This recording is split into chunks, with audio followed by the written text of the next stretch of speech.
minimum IELTS for successful immigration to Canada.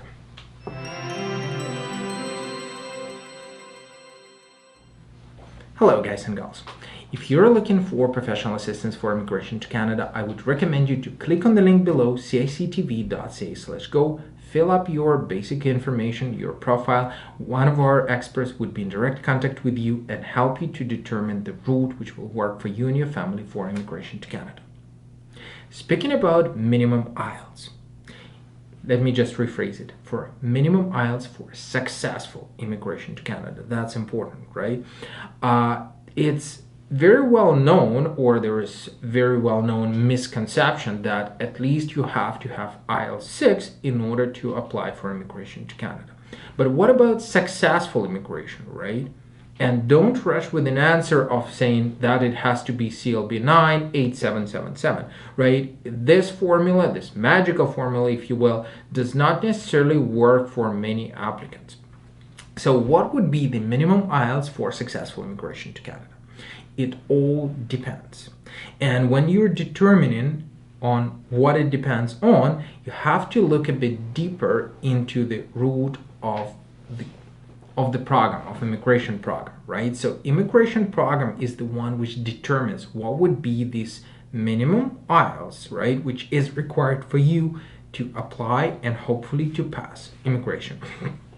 Now, what I mean here is that I do understand that 90% of people started their immigration looking at federal skilled worker program because that's where they're looking for with express entry. But apart from it, there are programs which have lower IELTS test requirements. Or, well, if we're speaking about French, of course, it could be TEF, TCF, and it's not always IELTS. For English, it could be CELPIP as well. So, but speaking about majority, it would be IELTS anyways, right? So, if we talk about pilot programs.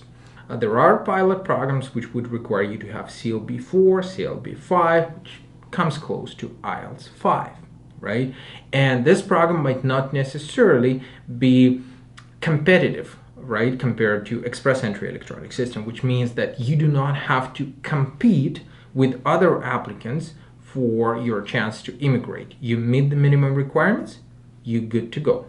Now, there are chances for you to apply for self-employed immigration program. And again, well, formally speaking, there is no minimum requirement for IELTS for self-employed immigration. It is ideal if you have at least CLB 5. Ideally, you have more, but as long as you are scoring enough points to pass and you are able to convince officers in your application that your application meets all of the requirements for the program, you could pass with that one as well, and it's not a competitive program too.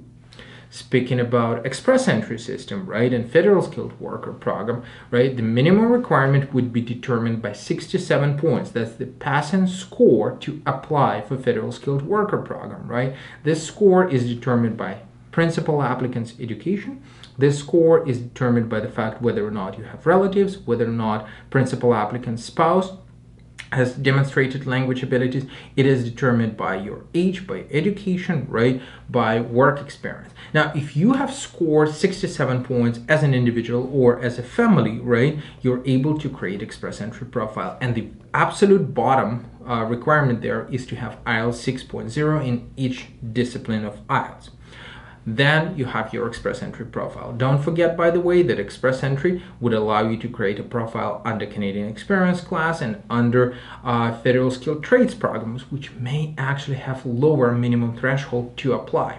Now, again, applying doesn't mean that you would pass. Remember, we said minimum IELTS for successful immigration to Canada. Now, what happens if you got IELTS 6, 6.5, you have created your profile and you're sitting idle with your express entry and nothing is happening? Look at provincial nominee programs, right?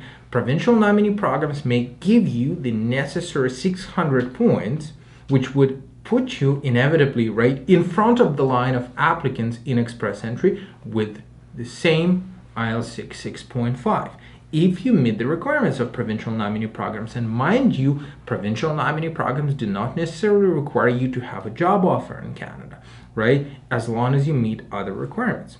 Now, there are other options. You may actually need a job offer, right? And it may actually work for you. And in case of a job offer, it's not necessarily a magical employer who is sponsoring you. It might be a circumstance when you have created yourself a workplace. You have opened and incorporated a company in Canada, and this company has invited you not just as a key specialist, which gives you 50 points in express entry, but as an CXO, for example, as a financial director, right?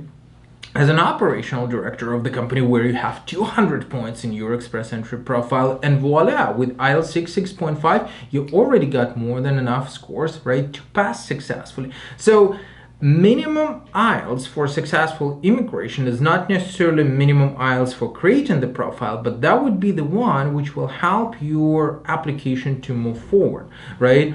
You could move forward with CLB 5, you could move forward with CLB 4 if you're lucky enough to pass through the pilot programs. You could move forward with CLB 7, which is equal to IELTS 6, right? You could move forward with CLB 9, depending on particular circumstances.